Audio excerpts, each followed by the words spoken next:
July 22nd, 2024. I'm Mayor Pro Tem William Morthland. Mayor Wilson will not be here tonight. He has an excused absence. He is caught in the middle of the IT problems of the airport trying to get home. So he will miss our meeting tonight. I'd like to acknowledge the council members present tonight. Councilmember Sarah Beeson, Councilmember Christine Hall, Councilmember David Johnson, Councilmember Alan Sells, Councilmember Lee Hills has an excused absence, will not be with us this evening. Now I'd like to turn it over to our city administrator, Mr. Randy Knighton, to explain how the meeting is run. Mr. Knighton. Thank you, Mayor Pro Tem Morthland, and good evening, everyone.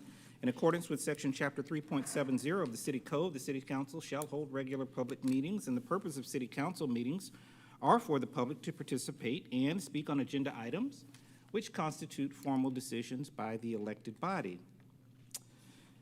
These items, which are listed on the published agenda, can be accessed via the city website prior to the meeting. And this is a public meeting, and some items do require a formal public hearing. We acknowledge that a significant and important component of city council meetings are to hear directly from residents on items listed on the agenda. Residents are at the top of the organizational chart for the city of Roswell. Therefore, public comments or questions are essential for mayor and council to incorporate as they contemplate each decision.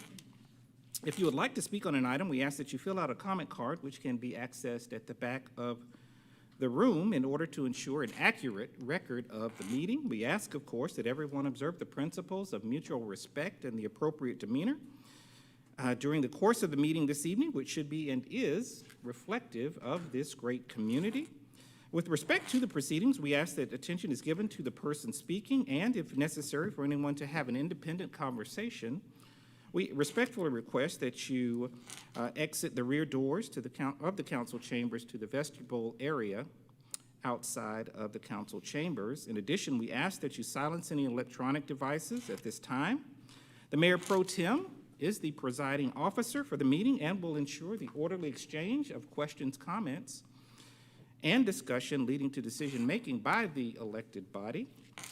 We encourage everyone in attendance and the viewing audience to visit the city website for meetings, events, and departmental information. We also encourage everyone to visit Roswell365.com for a calendar of events. There are a number of events and activities offered here in the city of Roswell, and a number of events which are upcoming in the city that will be discussed shortly, along with other announcements which promote community, physical activity, and leisure as we all make Roswell the #1 family community in America. Mayor Pro Tem. Thank you, City Administrator Knighton. This time I'd like to call Garrett Holcomb, member of the First Church of Christ Scientist Roswell, to the front for our invocation moment of silence. Thank you, Mr. Mayor Pro Tem. Council members, please join me in prayer. Our Father, Mother, God, we ask you for support, wisdom, and direction as we gather tonight to do the people's business. May we reflect the one divine mind while meaningfully discussing how best to bless our fellow citizens. Let us keep in the forefront of our thought that all we do here this evening is for the service of our great city. Grant us courage to act with justice and fairness, acumen to make decisions that benefit all residents, and strength to lead with integrity. Bless this council, city administration, and all who work for the betterment of our community. We seek your continued guidance as we embark on this important work together, and we offer our loving gratitude for your endless blessings to all mankind. Amen. Thank you. This time I'd like to ask United States Navy Airman Gerald Reisinger, also known as Jay, to come forward and lead us in our Pledge of Allegiance. Pledge allegiance to the flag of the United States of America and to the republic for which it stands, one nation, under God, indivisible, with liberty and justice for all. Airman Reisinger, I'm going to have you stay up here, and we're going to ask the council to come down and For the first item on the mayor's report, the reading and proclamation for the esteemed veteran of Roswell Award.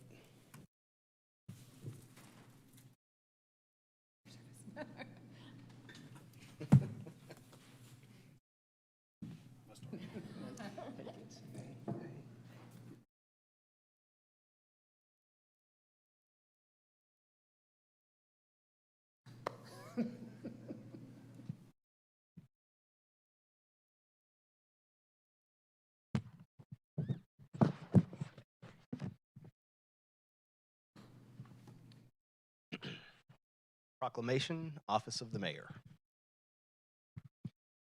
Whereas E3 Airman Gerald Reisinger enlisted in the United States Navy in October 1982 at the age of 18, demonstrating a commendable commitment to serving his country, and whereas he completed basic training at Great Lakes Naval Station in Illinois, where he served as a company clerk. Whereas Airman Reisinger was deployed as a plane captain with the VS-29 Squadron on the USS Carl Vinson during its inaugural deployment, traveling around the world from Norfolk, Virginia to San Francisco, California between March and November 1983, and stationed at NAS North Island in San Diego, California. And whereas he pursued further training in aviation electronics at NATTC, NAS Memphis, Tennessee, and NAS Moffett Field in Mountain View, California, before being stationed in NAS Windby Island in Oak Harbor, Washington. Whereas, where he worked in intermediate level aviation electronics until his honorable discharge in April 1988. Whereas Airman Reisinger earned service awards including the Good Conduct Medal and the Sea Service Deployment Ribbon, acknowledging his dedication and exemplary conduct during his service. And whereas Airman Reisinger took advantage of educational opportunities while serving, attending college courses at sea during deployment, and while stationed at various locations, ultimately leading to his enrollment at the University of Georgia, where he graduated with a professional degree in landscape architecture in 1994. Whereas Airman Reisinger's reasons for joining the military to travel and get an education were richly fulfilled through his worldwide deployment experiences and academic achievements, which were facilitated by the Veterans Educational Assistance Program, the VEAP. And whereas Airman Reisinger, despite challenges in high school, found direction and purpose through his military service, underscoring the transformation, power of dedication, and perseverance. And whereas, when Airman Reisinger reflects on his military service as time well spent, filled with important achievements, wonderful adventures, and meaningful connections, embodying the spirit of resilience and lifelong learning. Whereas Airman Reisinger now serves the community of Roswell as the city's landscape architect, working directly to plan, protect, and care for the city's beautiful trees and landscaping, therefore enhancing the overall beauty of Roswell. Now therefore I, William Orthland, Mayor Pro Tem, on behalf of Kurt M. Wilson, Mayor of Roswell, do hereby proclaim E3 Airman Gerald Reisinger an esteemed veteran of Roswell, and extend our deepest gratitude and admiration for his service, and call upon all of our citizens to recognize his outstanding service to our country and our community, and that there is no higher calling than those who serve in the armed forces.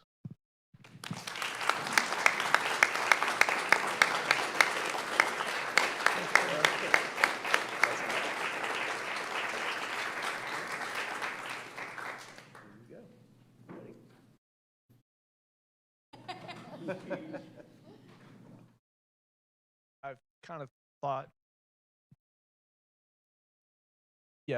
I've kind of thought something I could say. All I can really say is that so many people, their military service is so much more decorated than mine, but I certainly appreciate the recognition of this, and Just thank you all very much. My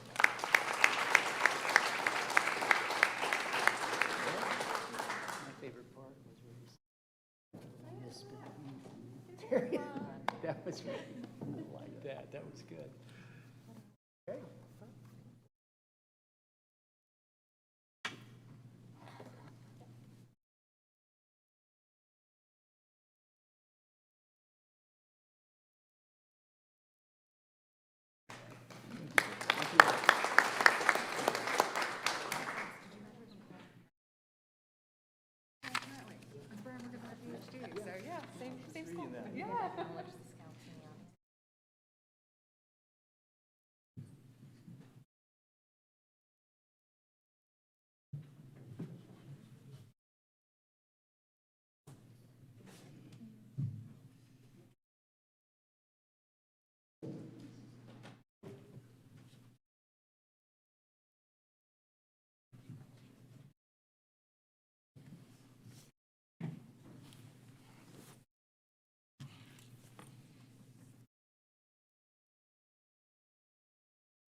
Are they too shy?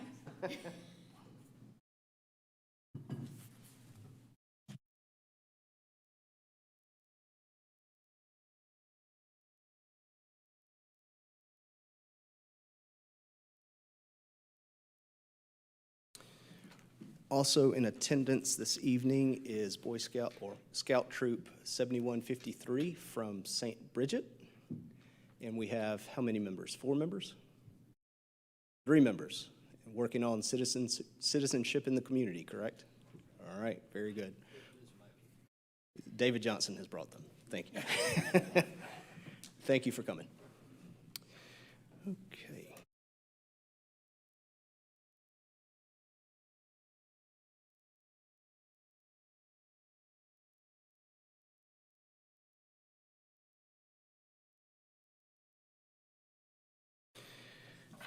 Next on the mayor's report is a list of upcoming events in the city of Roswell. I'd like to kick it over to Councilmember Beeson for the review.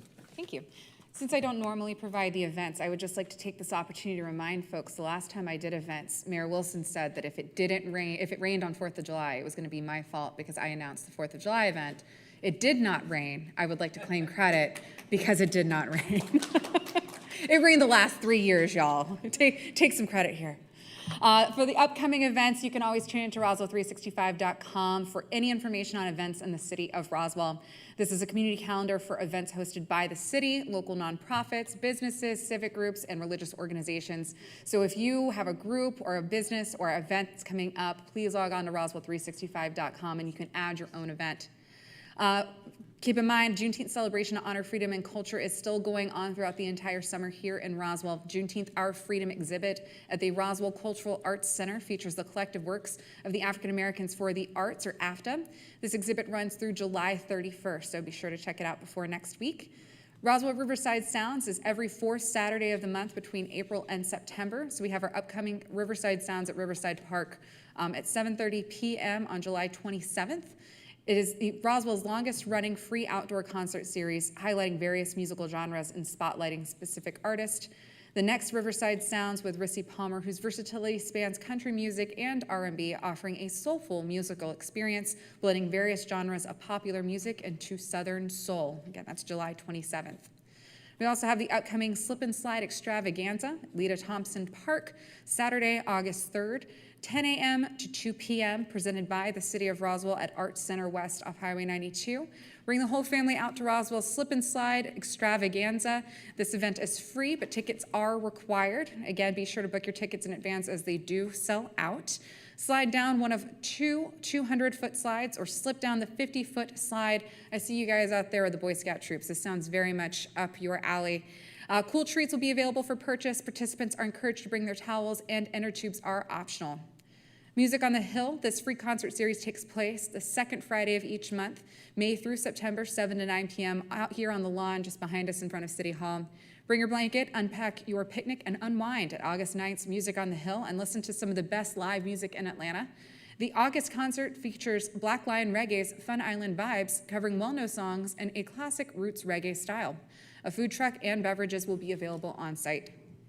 We also have live in Roswell every third Thursday, April through October. We just had a live last week, so prepare for next month's on August 15th. It's from 5 p.m. to 9 p.m.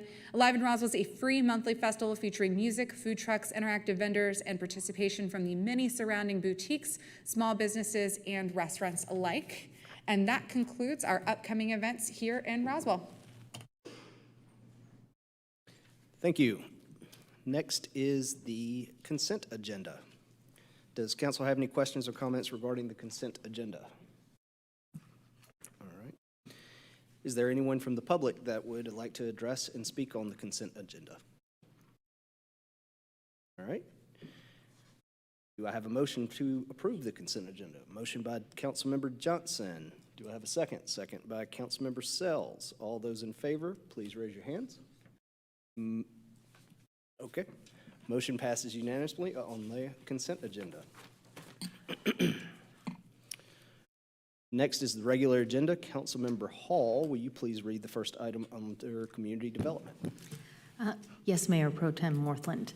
Item number 1, 2024-0505, 55 West Crossville Road, Parkway Village, small tract request. The applicant has requested a deferral to the August 26, 2024 Mayor and Council hearing. Okay, we have a deferral. Questions, comments from council? No? Comments from Ms. Dybel? No?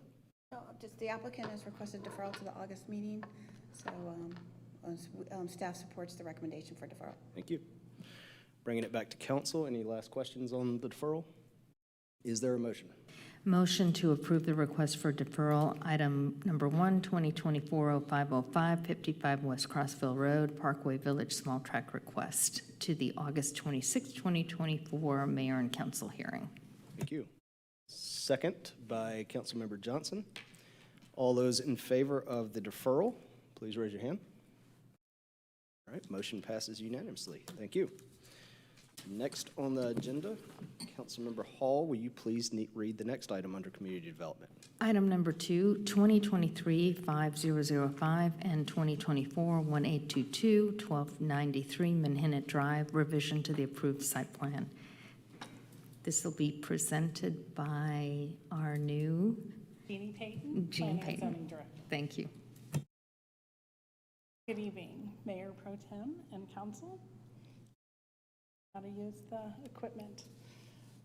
1293 Manhattan Drive was a conditional use for 11 multifamily units and was granted that conditional use approval in August of 2016. It was conditioned to a site plan dated May 9th of 2016 and submission of a condominium plat to be recorded prior to the CO. This request is to approve a revised site plan that was submitted on July 11th, 2024. This slide shows the location of the property on the south side of Manhattan Drive and the surrounding properties. The property to the north is zoned RTH Townhome. The properties to the east along Manhattan, that property is zoned OR and does have a single family home use there. And then further south on the eastern border, it's 1252, which is an RS9 single-family home zoning. The properties across the southern border are zoned RS12, also single-family homes, and the adjacent western development is zoned OR, office residential. The office residential zoning district allows for multifamily as a conditional use, which it did receive in 2016. Here is the 2016 approved site plan. It contained 3 condo buildings with 11 units that were a mix of unit types. Here's the revised site plan submitted and dated July 11th of 2024. It contains 2 condo buildings with 5 units total, 3 units in the front building, approximately 2,750 square feet, and 2 units proposed in the rear building, approximately 3,480 square feet each. We'd like to clarify some terms related to this project. A condominium is an ownership type.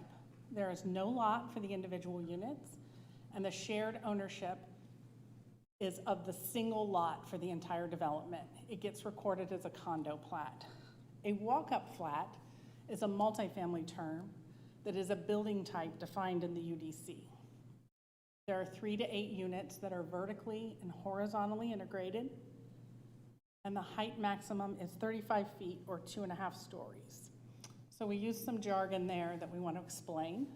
Horizontally separated units are units that are stacked, one on top of each other, while vertically separated units share a wall, a common wall between the units vertically.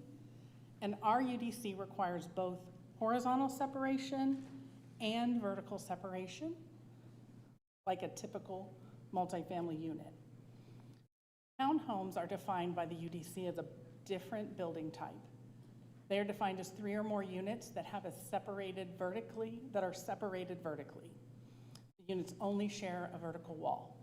A lot is required for each unit, which makes it different than the condo. The height max for a townhouse in the UDC is 45 feet and 3.5 stories. So this is why the staff has not been referring to this as a townhouse. If the petitioner was to include a lot and sell a fee simple product, we could call it a townhouse according to the UDC. What is before you is a condo building with vertically separated multifamily units. We hope the illustration in the lower right-hand corner will further clarify what is being proposed. They're vertically separated units with an individual ownership of the entire development lot, not individual development. Go ahead. The 2016-2024 petition is a condo building with vertically separated multifamily units. The interior configuration is not in our UDC. It's not defined in the UDC. The August 2016 legislation allowed for this product type, part of that approval for conditional use multifamily. The 2024 petition reduces the condo buildings from 3 to 2, the units from 11 to 5, and meets all the standards of the UDC and the prior approval. It retains the setbacks and buffers that were approved in the 2016 conditional use. So this petition, revised plan for 5 units in 2 buildings, does contain the required type D 40-foot neighborhood compatibility buffer, in addition to a 10-foot setback to the south and a 20-foot type C neighborhood compatibility buffer with the additional 6-foot screening wall to the eastern side abutting the RS9 property. The stormwater is proposed to be underground, and the applicant has worked to revise the plan and the width configuration of the drive to meet fire regulations. Your staff report contains this comparison table that we can come back to if there are any questions.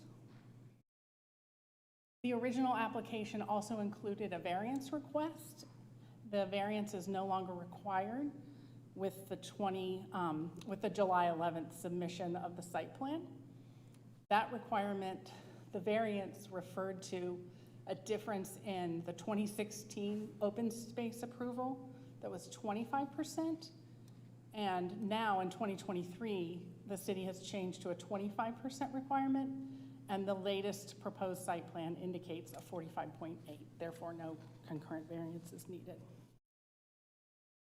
So should the mayor and council choose to approve this petition, the staff recommends the following conditions. They're identical to the original.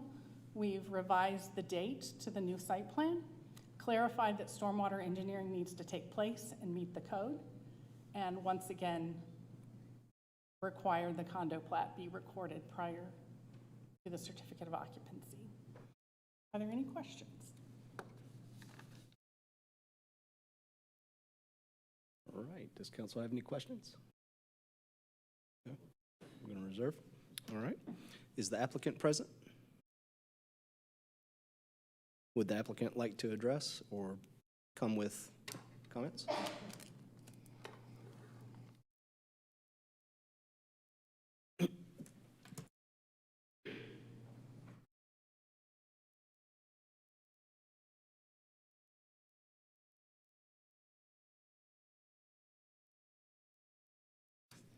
Welcome. How are you?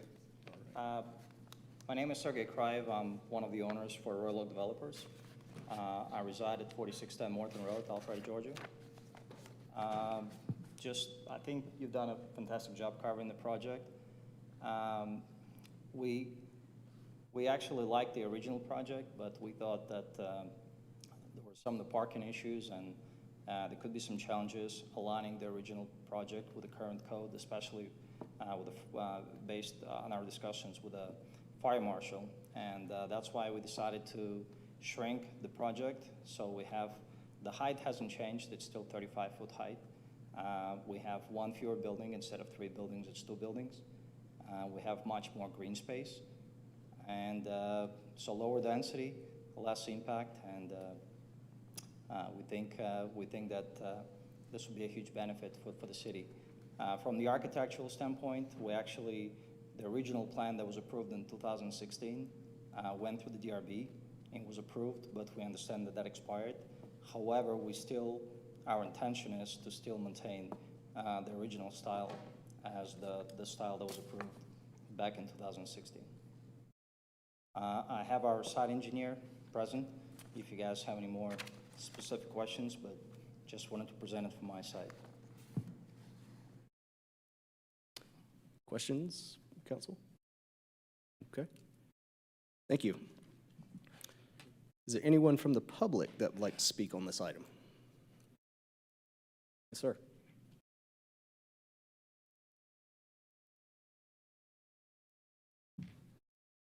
I'm Eric Schumacher. Yes, sir. I'm a member of Planning Commission.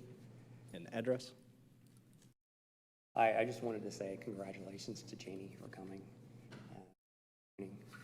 Roswell. We were very excited to have her.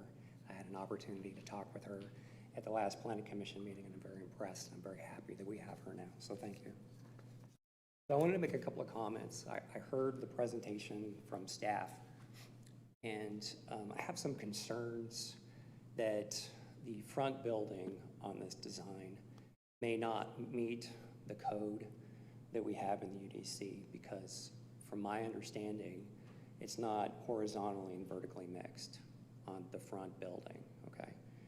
Now, I don't know if Simone is present tonight, but I did have a conversation with her, or it was actually a text exchange, and it was her understanding that she did not ask for any variances for the building type, and that she was following code. So many times when we do an approval for a site plan like this, we do state that because we're approving the site plan, there's no guarantee for the number of units. And we often do that for various reasons, engineering and other fire reasons, et cetera, can come up later in the process.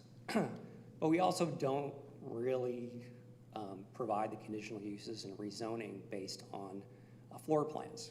So there was no real discussion or indication that the rear building was not horizontally and vertically mixed on the original approval in 2016.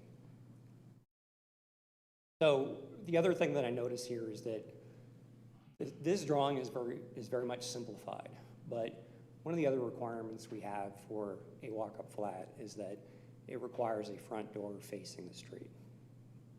So this rear building doesn't appear to have that front door, and that front door is normally to support the multiple units that are in those buildings through internal hallways, et cetera. We also need to accommodate a handicap or accessibility spot, and that needs to be near that entrance. The other thing that we have here with this internal drive is that We saw a plan a couple of weeks ago that illustrated the internal drive with more distance on the hammerhead turn.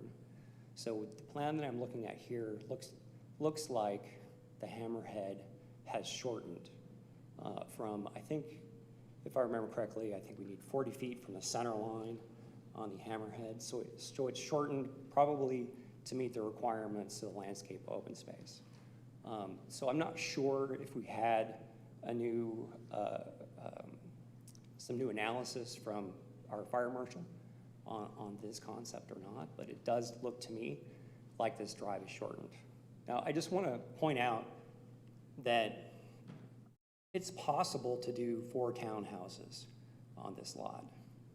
And I think it would be a more premium product than what we're looking at here today. And we wouldn't require any variances with townhouses either. So we could have a 45-foot tall townhouse, 4 of them across the front, the internal drive to support a accessory building that's a detached garage in the rear wouldn't require the same type of requirements as this would, because the townhouses are fronting Manhattan and wouldn't have to have the same width on the hammerhead turn because it would just be a driveway. And that type of driveway could be an easement across lots, for instance. Now, I do have some very simple layouts for this lot that I think would be an advantage to the applicant if they wanted to build a more premium product, if we could turn on the overhead.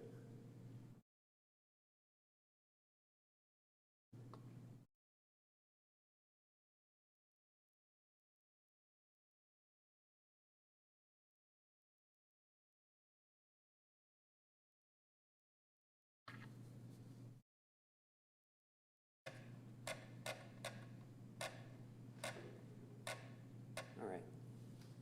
So here, for example, I've drawn the buffer requirements on the backside of the lot in this area. I've drawn 4 townhouses that are 20 feet by 50 feet across to one side. These are potentially garages or accessory, right? Those can be 24 feet in height. These can be 45 foot in height or 3.5 stories.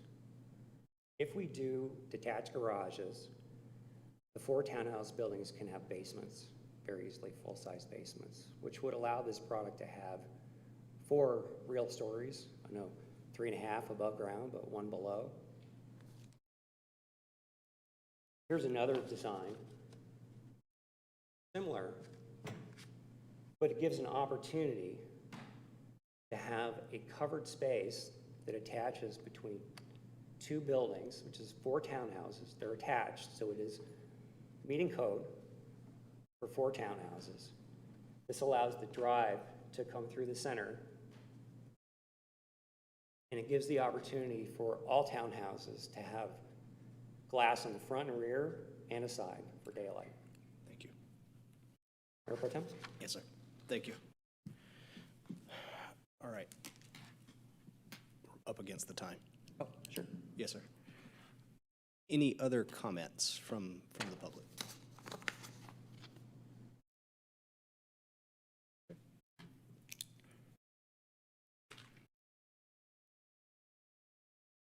Bringing it back to council for council to weigh in on comments, questions. Councilmember. Councilmember Hall. Could we go back couple of the slides?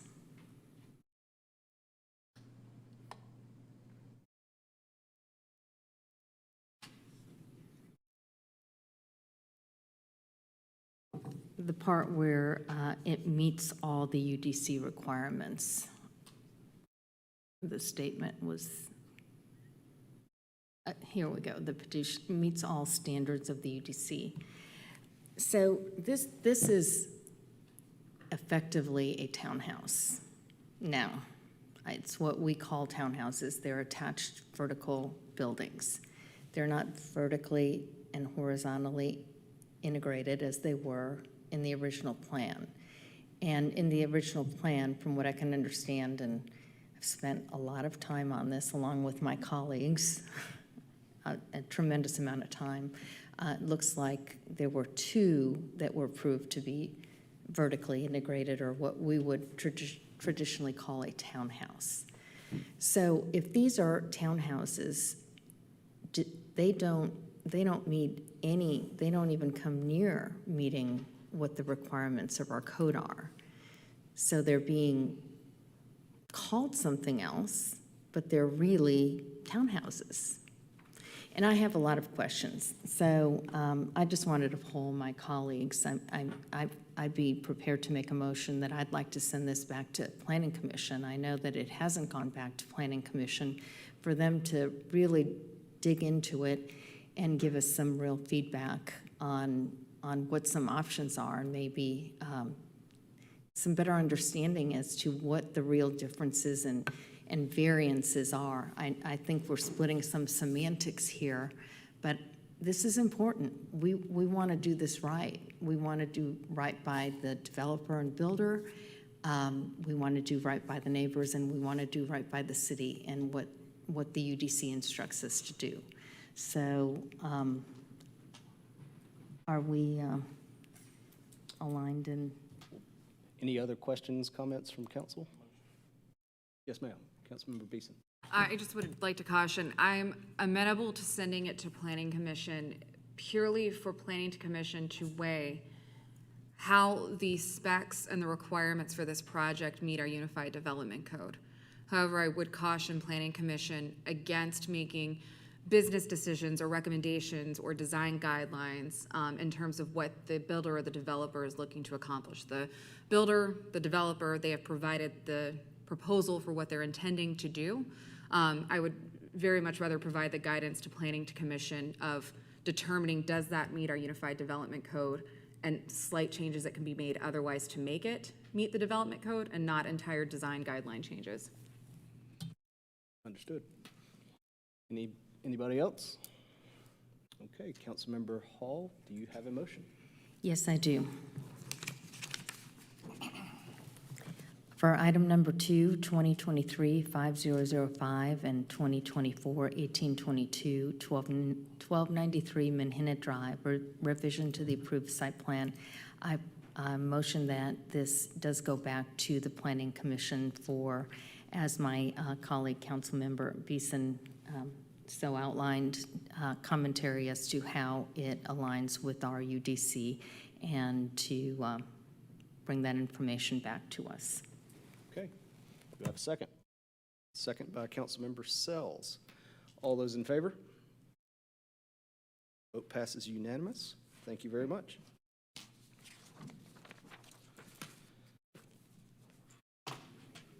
Councilmember Hall, would you like to read the next item under community development? Yes, sir. Item number 3, approval of a resolution for adoption of the capital improvement element and the community work program. And this is presented by Deputy Director Jackie Dybel. Thank you. Good evening, Mayor and Council again. This is the approval of the resolution for adoption of the community work program and the capital improvement elements. As you know, we do this as an annual update every year. It has been to the Department of Community Affairs and through the Atlanta Regional Commission. We have received the approval from the DCA and ARC. We are ready for the adoption of these items. Once they are adopted, we send the resolution for adoption back to the ARC. They send it over to the Department of Community Affairs, and once they receive that, we get our approval letter indicating that our qualified local government status is good for another year. Staff is recommending approval of the adoption of the resolution. Okay, thank you. Does council have any questions or comments for Ms. Dybel? All right. Does the public have any questions or comments? All right, bringing it back to council. Last chance, questions, comments? All right, Councilmember Hall, would you like to have a motion? Yes, motion to approve item number 3, approval of a resolution for adoption of the capital improvement element and the community work program. All right, is there a second by Councilmember Johnson? All those in favor? All right, motion passes unanimously. Thank you. Councilmember Hall, would you like to read the next item under community development? Item number 4, text amendment to the Unified Development Code, UDC, regarding Section 10.3.7, applicant content. This is the second reading.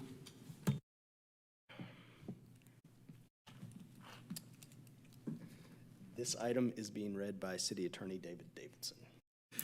Thank you, Mayor Pro Tem. This is an ordinance to amend Unified Development Code by modifying Article 10, Site Development, Section 10.3.7, Application Content.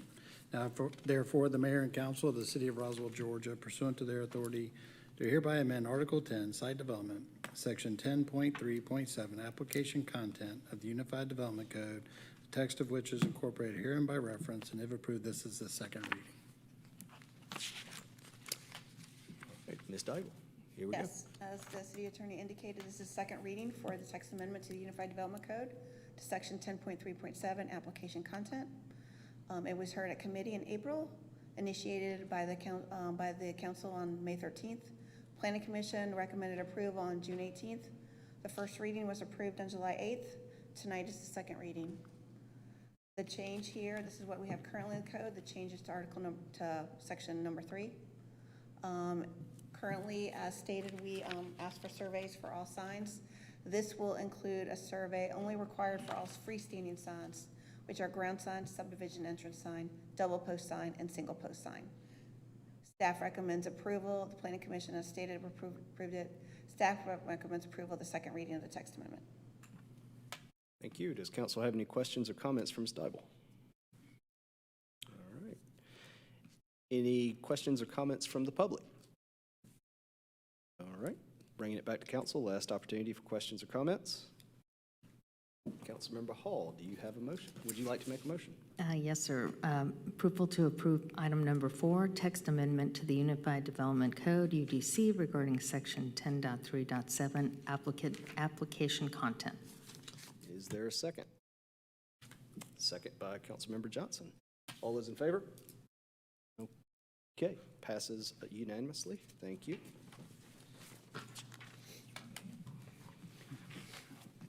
Councilmember Hall, you're up. Last item under community development. Item number 5, text amendment to the Unified Development Code, UDC, regarding Section 13.12, administrative appeal. Second reading. This ordinance is to be presented by City Attorney David Davidson. Thank you, Mayor Pro Tem. This is an ordinance to amend the Unified Development Code by modifying Article 13, Administration, Section 13.12, Administrative Appeal. Now, therefore, the Mayor and Council of the City of Roswell, Georgia, pursuant to their authority, do hereby amend Article 13, Administration, Section 13.12, Administrative Appeal of the Unified Development Code, the text of which is incorporated herein by reference, and if approved, this is the second reading. All right. Presented by Ms. Daigle. Thank you. This is the second reading of text amendment to the Unified Development Code, Section 13.12, Administrative Appeal. As stated before, a background committee in April, initiated on May 13th, heard by the Planning Commission on June 18th. It was the first reading, was approved on July 8th. It is here this evening for a second reading. This is the current section of the code. Currently, administrative appeals go before and are heard by the Board of Zoning Appeals. This change will make this go to all appeals will then be coming forward to the Mayor and Council. The other change related to this will be replacing the number 35 to 70, which means if there's an appeal submitted to staff, we will have more time to advertise the item. It gives us 70 days to hear it instead of 35, which gives us more time due to the state change in their law from last summer when they changed for variances and appeals to be advertised for 30 days when those come in. So this gives us more time, which is what we've been looking for related to this item. So staff recommends approval of the second reading of this text amendment. Do you have any questions? Thank you. Questions, comments, council? No? Opening it up to the public for questions and comments for the public. None? Back to council, questions, comments? All right. Councilmember Hall, would you like to make a motion? Yes, sir. Motion to approve text item number 5, text amendment to the Unified Development Code, UDC, regarding Section 13.12, administrative appeal. Is there a second? Second by Councilmember Johnson. All those in favor? Passes unanimously. Thank you. Moving on, next on the regular agenda is the economic development. Councilmember Sells, would you like to read the item? Thank you, Mayor Pro Tem Morflin. Number 6, approval of a scope of work number 3 under the contract master services agreement with Sierra Worldwide LLC for the parking business model. This is going to be presented by Darrell Connolly, the Economic Development Director. Thank Good you. evening, Mayor Pro Tem and members of council. Tonight, we're requesting your approval of scope number 3 under the Sierra World Master Services Agreement. The Master Services Agreement is for economic development. For economic development consulting, covers a number of different tasks, including strategy, planning, public-private partnerships. It also contemplates looking at parking and parking management. The city administrator is allowed to enter into task orders of less than $100,000. This particular scope is greater than $100,000, which is why we're coming to council. We discussed this at committee a couple weeks ago. Scope number 3 was put together to address parking management for the entire city. It was intended to advance some key development projects that we have going on in the city. Without this work, the projects would not move forward and will not move forward. The work is going to include creating a business plan and pricing model for the operation of the Green Street parking deck as well. Upon completion of the work, the comprehensive business plan and pricing model will be applicable to all of these developments and future parking projects in the city of Roswell. The work is contemplated to be completed in 90 days. It'll include, among other things, financing and bond strategy, parking inventory and development, financial analysis and pricing, a comprehensive business plan for parking, as well as an operations plan. The recommendation may include a parking authority or the establishment of a department within the city to manage parking. We're not looking to establish a parking authority or new authority, but we have to do the due diligence to really assess what is the best thing for the city, and we will get some recommendations out of this study and this task order. Sierra World has been doing parking work in Modesto, California. They're involved in a downtown entertainment district. There's John Thurman Field and Convention Center.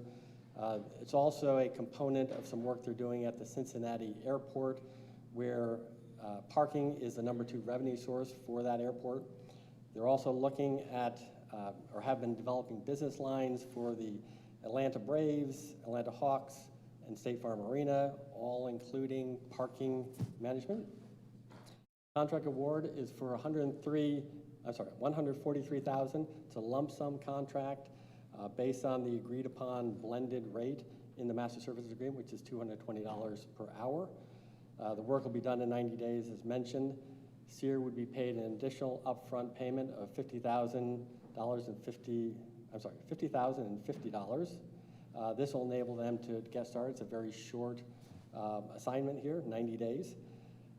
Staff is also looking for budget approval of an additional 20%. So the total budget approval will be $171,600. That includes a 20% contingency. So if we ask them to do some additional work, change the scope, we would be allowed to do that. The project will include a number of different fields.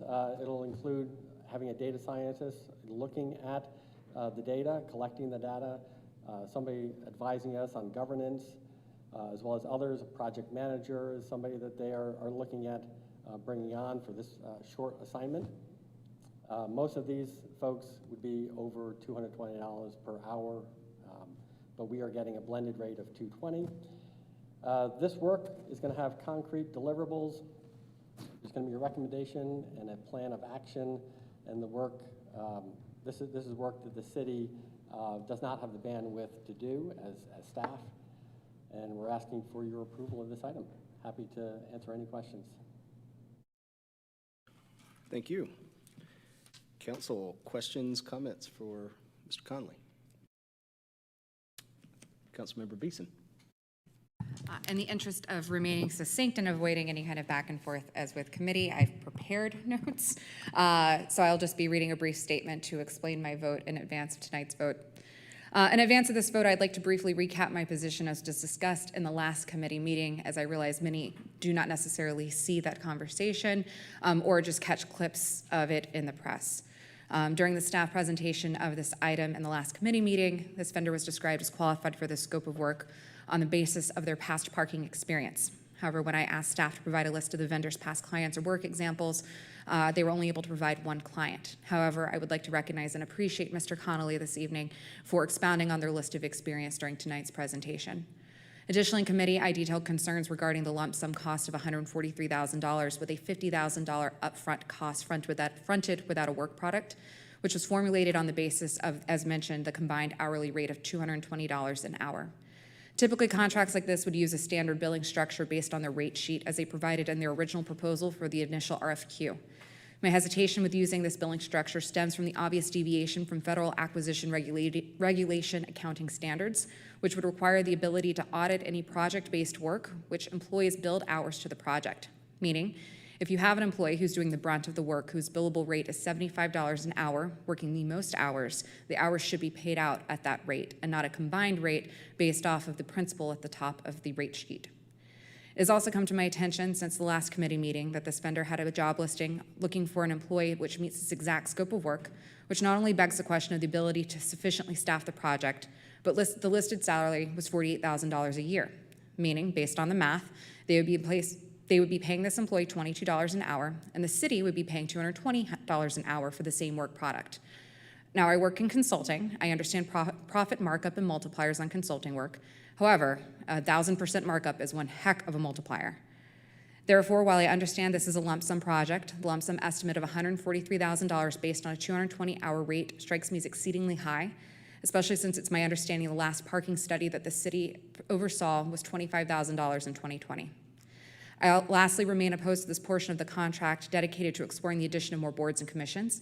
As I stated in committee, I'm steadfast in my opposition to creating more bureaucracy through an appointed board.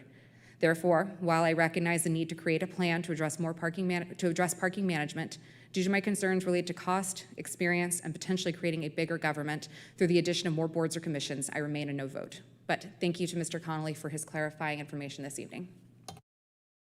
Okay. Anybody else on the council? Councilmember Sells. Couple of thoughts. So thank you for sending the old study. I read the old study. And just looking through that study that we paid $25,000 for from 2020 data, so lots has changed since then. I think you said that there was a different scope for that project versus this project. Can you talk a little bit about that? Sure. The 2020 scope was really just looking at parking needs within the city. It was not developing a business plan. It was not looking at the data and figuring out how much we should charge for parking for various parking decks. So it is a much different scope of work than what we're contemplating here. I think it also it's not citywide, it's only downtown district. So it's a 5 square block area was the other one, correct? That's correct. Yeah, okay. And would you say it was informative or was it proscriptive and actionable? The information that we got from that, was that something that we were supposed to take action on, or what was the nature of that study and who was it for? It was done on behalf of the DDA, the Downtown Development Authority. It was not really conclusive. It did not give any solid recommendations as to. Yeah, did it recommend or did they develop any funding structures like how we would go about funding this enterprise at all? No, sir. Okay. And the pricing strategies, you mentioned that. So the technology that's going to be used there to sort of evaluate the inventory, to evaluate the charges, time-based charges, did they do anything like that at all? They did not. Okay. So I read the study, as I said, and Section 6, page 64, recommendations from that plan. I'm just going to read a couple of highlights of it. This was the study that was commissioned by the DDA, as you say. It says, this study recommends that the city undertake a strategic development opportunity master plan to begin identifying potential sites and resources.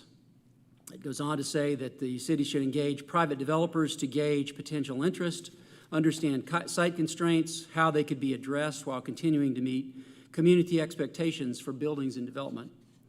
And the last one I'll highlight is it says, basically in the conclusion, it says, one objective of a master planning effort might be developing a more nuanced understanding of the real estate market demand for these daytime uses and what special economic development approaches, such as subsidies, incentives, and other methods of catalyzing development may need to be used to achieve a balanced land use mix to make efficient use of new parking.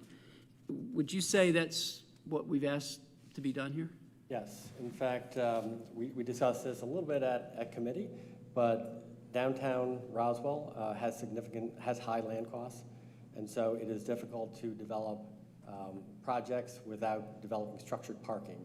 And so we are looking at developing a solution to allow developments to go forward in the downtown area and throughout the city of Roswell. So in the committee, I said when you own one parking deck, you have a parking deck.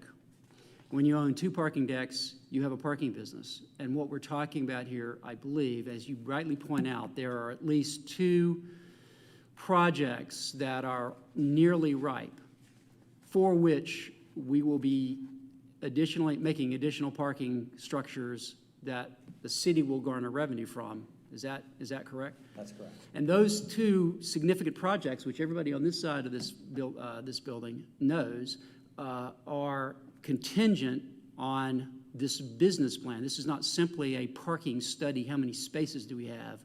It is the development of a business model that will drive revenue for the city. Those are contingent on the completion of this project, is that right? Yes, absolutely. Okay. So the only way we can do that in the short amount of time we have left on these two projects is to basically get on with getting on in this project. Is that fair? Yes. All right. Thank you, Daryl. I mean, obviously, you guys have given this a lot of time and thought, and as you said, you're constrained. The city does not have these resources on hand to do this kind of work, so that's why we're doing this, because these projects are ripe. So, thank you. Okay. Councilmember Johnson. Daryl, do you have any estimates of what this, to Councilman Beese's point, by using a blended rate instead of using a separate rate based on the Sears employees, would that, if we went with a separate rate, would that increase the cost of the study or decrease the cost of the study? Do you know? My understanding is the blended rate would decrease the cost of the study. They're estimating that this will take over 600 hours of work. This is a tremendous amount of work that somebody has to do. As I mentioned, there's going to be a data scientist, there's somebody looking at governance, there's a project manager. The position that was posted would be a project manager, an entry-level position, so that is not somebody that's not going to be doing the bulk of the work, but somebody to manage the project over the next 90 days. Yes, sir. Councilmember Sells. I believe this body, in the last 2 months or so, created the Public Facilities Authority that we're talking about. So the existence of that is already in place, right? So we're really talking about how we will go forward with that. Now, it may be the case, if I'm not, correct me if I'm wrong here, but it may be the case that we create a parking authority as we get into this to actually manage that enterprise fund. But as far as like creating new government entities to undertake this, the PFA is already in place. That's correct. The PFA can issue bonds and build a parking structure, but we need to really explore all alternatives so that we have a good recommendation to move forward with. Right, and you know, part of the, I'll save the rest for later. Thank you. Okay. Any other questions, comments from council? Yes, ma'am. Councilmember Beeson. In response to the blended rate, while I understand that there's a project manager that not necessarily would be doing the brunt of the work, but the data scientist, as I believe, is about $75 per their rate sheet.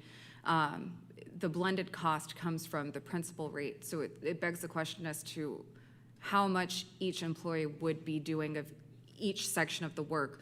which is why I prefer the FAR regulations, because with a FAR regulation, you're able to provide that audit at any time as to how much or how many hours each employee dedicated towards a project so that you can easily audit against it.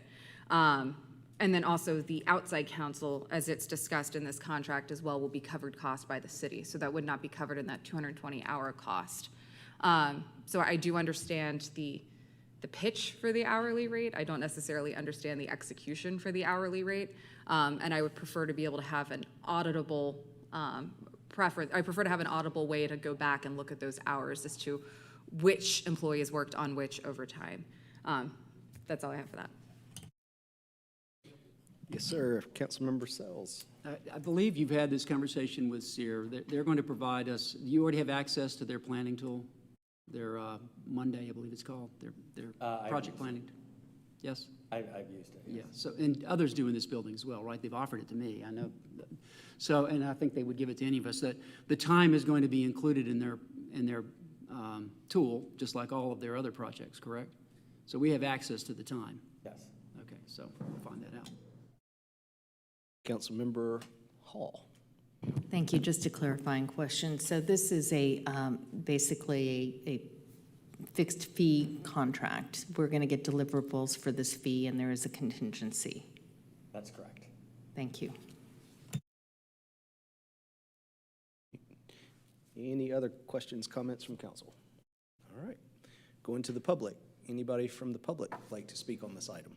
Yes, sir.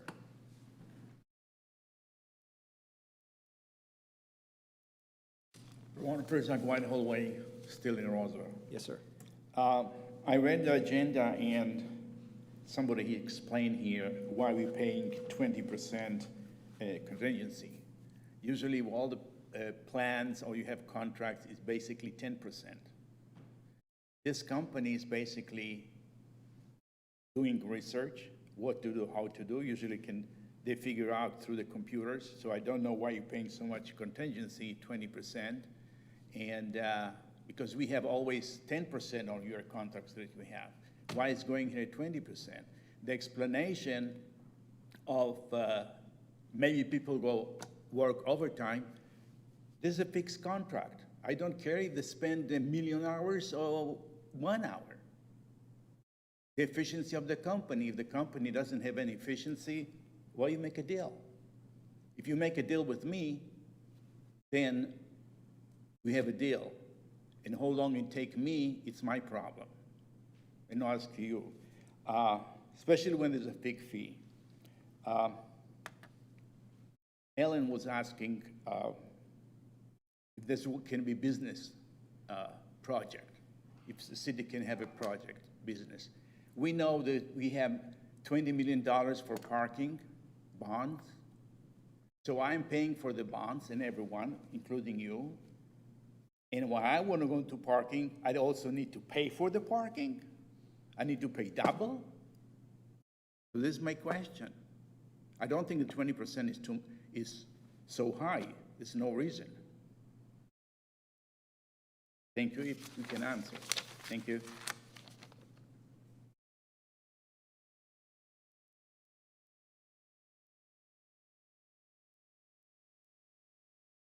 Anybody else from the public for public comment?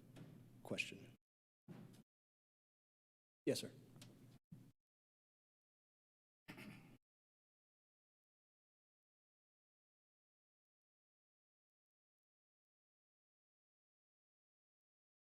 Crumley, 540 Home Place, Roswell. Yes, sir. I pretty much had the same question as the gentleman here. The parking garage that we're talking about is the parking garage that we approved with the bond under because of the fact that it was presented that the residents of Roswell needed parking to associate downtown. Now you're saying that you're going to turn this into a moneymaker, meaning that the residents of Roswell are going to have to pay for the parking, along with having our property tax increased for the next 30 years to pay for the garage. So I'm just not clear on how this whole thing is progressing.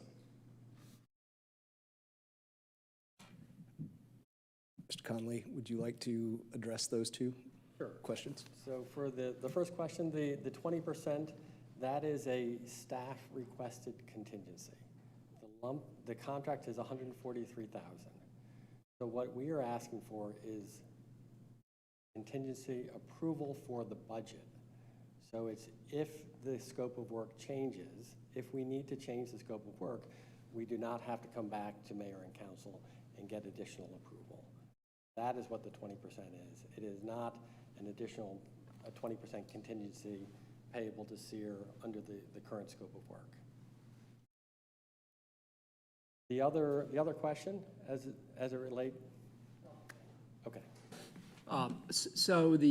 Can you give me some examples of what might be scope of work changes that you can think of that led you guys to ask for the reserve, for the contingency that will not be paid unless you guys authorize additional work? Can you talk about that? I don't know what the other off the top of my head. Yeah, Jeff Leatherman's the one who mentioned it to me, so I don't know if he's not here, unfortunately, but you don't have any idea what that may be? It's a pretty comprehensive scope. So, I don't know anything off the top of my head what I would want unless it's really project specific. If we have a particular project, then we want them to look at something else. Would it trouble you if we lowered it to 10%? I don't think so. I think that should. Okay, thank you. And the second one, those of you who came to the bond hearings back when they did the bond hearing, and they went around and did all those bond hearings. I know you went to a few, Roman, and I went to like 8 or 10 of them. I mean, they did a lot of them. But my question at that time was, why isn't this a revenue bond? And a revenue bond, as you probably know, gentlemen, is that the users, it's a user fee, right? So the answer to me at that time was we'll work that out when we get closer to the parking deck being completed, and we're now there. And so speaking for myself, I'm not saying that this is what the council is going to do, but this would arguably relieve the requirement of us as taxpayers to pay for that bond. In other words, we retire that bond and make it a revenue bond, a part of a larger parking strategy. And the other thing I point out is that there are other areas where parking is limiting development that need our attention. And this is a way for us to do that as one thing, take this off of the taxpayers directly and make it a user fee. And that's the way I see this. And AJC misquoted me in this particular issue a couple weeks ago. So that's the way I'm thinking about this. I don't know if that's helpful or not. Happy to talk to you offline about that.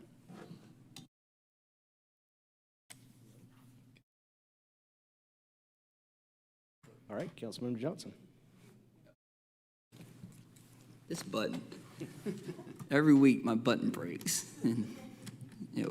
Anyways, thank you, Mayor Pro Tem. As we all know, parking in downtown Roswell and in other areas of the city has been short. It's been a shortage for many years. I've been a member of Roswell Parking Now Facebook group for probably a decade, I think. And so this is really something we probably should have started on before we voted on a parking deck bond, right? We kind of put the cart before the horse. That said, we're putting the horse back in front of the cart. And by doing this is going to be a revenue generator that will hopefully, and Alan, correct me if I'm wrong, replace the bond that we voted on as citizens. Also, the parking study that we had in 2021, and on page 30 says, pricing isn't keeping people away. So people will come to downtown Roswell and they will pay to park and find parking. They do it now. They do it at every valet lot that you see in downtown Roswell. So I don't think us as citizens need to be afraid of the city charging for parking on city-owned property like a parking deck. We also have, as Alan mentioned, developments coming that are parking is going to be vitally important for this, and we have to maximize our utilization with the parking and also maximize our monetization. And by doing that, we will be able to keep our taxes low for our citizens. And these projects that are coming are something I ran on, which is increasing our commercial tax base. And these are things that we need in our city. And by getting this statement of work done, and I'll be honest, I agree with, Councilwoman Beeson made a lot of good points in our committee meeting, and I agree with a lot of the points that she had. It's obviously SEER does have the qualifications to do a lot of this work that we're asking. I'm okay with going down to 10% for the contingency costs. I think that's a good idea to bring that down. And I honestly, if we want to, we can do the non-blended rate. I'm okay with increasing that. If that's an increase in cost, I'm okay with that if that shows transparency with this contract of who's doing the real work. So anyways, my vote tonight is going to be to approve this, and the reason why it's going to be approved this is because if we do not move forward, we are going to lose developmental projects in this city. And this is the only, in my opinion, this is the only way of getting this done at an expedient time. All right, thank you. Councilmember Beeson. I just had one final question. It wasn't addressed so far in the comments. Is it typical for us to provide an initial 30% prepayment to our vendors on a contract like this, especially when materials aren't involved? There have been prepayments in contracts that I've been involved with in the last 2 years. Eddie, I'm not sure if you can shed some more light on this. Yeah, I'm trying to think of it's also a short contract. Right. It's also only 90 days. Right, and I think that was part of the impetus for an upfront initial cost. I'm trying to think of anything previous that we've done, and you mentioned aside from construction contracts, which sometimes you see those. Typically with construction, you would have the materials, or I guess a good example would be when I-85 burned down in 2017, GDOT in the state of Georgia provided an incentive for completion in order to make it go quicker. And I will give props to every contractor that worked on that project because they went land speed record and fixed the 85 bridge. But in this case, it wasn't a prepayment. It's typically an incentive payment given at the end of, in this case, would be 90 days. In this case, we don't have a penalty for completion if it's not completed within 90 days, and instead we're fronting the cost on something where there's nothing that's material purchases. So I'm just curious as to why we're fronting the cash as opposed to rewarding it on the back end for incentivized completion. You know, SEER is going to have to bring on and get a data scientist, get some folks working on this project. Takes time, you know, to get paid. So I think that having an upfront payment is just something that will help them to get started with the project and complete it within 90 days. So they don't currently have the members of staff to be able to complete the project as stated? They have people that will assist them with this project. They've lined them up. Got it. I don't know, I guess to me, in my mind, this is a major exception. I do work in the professional services world where we do consulting. I retain professionals on staff constantly. I've never seen a prepayment before. I'd like to see where I could get a prepayment for some work. To me, that's very novel, especially because there is not a penalty for lack of completion within that 90 days. So again, I do have some hesitancies around this, but I'm good to move forward with the vote. Mayor Pro Tem. Councilmember, which one? Johnson. Yeah, I think maybe for future statement of works, we look into if it goes past 90 days, you know, incentives and something like that. I will say that this is the kind of, at least from my opinion, the first statement of work where there's actual deliverables with SEER and on a time frame. You know, and I think, you know, the payment will be if they don't deliver the next statement of work, it's going to be difficult for me to vote for. So. Councilmember Sells. Yeah, so you sort of alluded to it. I think there's two things. One is I certainly, in my business, which is more like investment banking, which is more like what this is, I absolutely get an upfront payment because that's just, you know, you're going to expend money to have people do these things that we're talking about. He's going to have to retain some IT person, some specific technology people to start building this virtual model. Isn't that correct? That's like step number one is a virtual model of the parking environments that we have, right? And they call it geostriping, I think, or something to that effect, right? Yes. Right, so geostriping all of that, and that is going to be paid some retainer, if not all of the contract up front. That's the way that works. The second thing is that you alluded to it a little bit. Some of this might be somewhat of a self-inflicted wound. I believe we paid the November invoice from SEER 2 weeks ago, right? Is that correct? Okay. There have been some, yes. Yeah.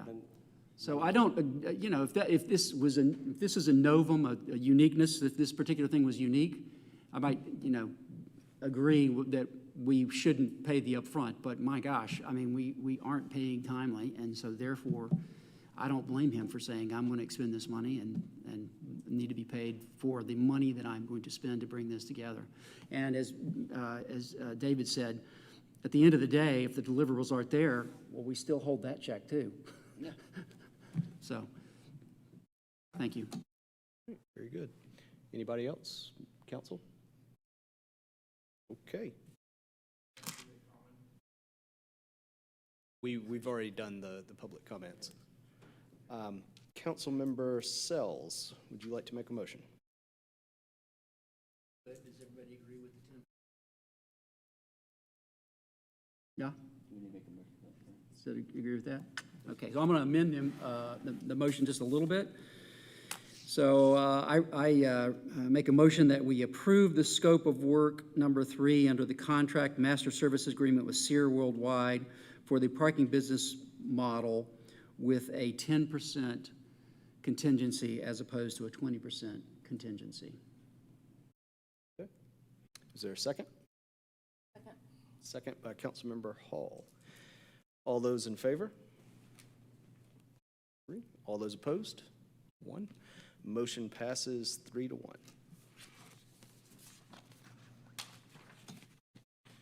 Next on the agenda is the city attorney's report. City Attorney David Davidson, would you please read the item? Thank you, Mayor Pro Tem. This is a recommendation for closure to discuss personnel litigation and real estate. All right, recommendation for closure. Motion by Councilmember Sells, second by Councilmember Johnson. All those in favor for closure. Motion passes unanimously. And that concludes tonight's mayor and council meeting.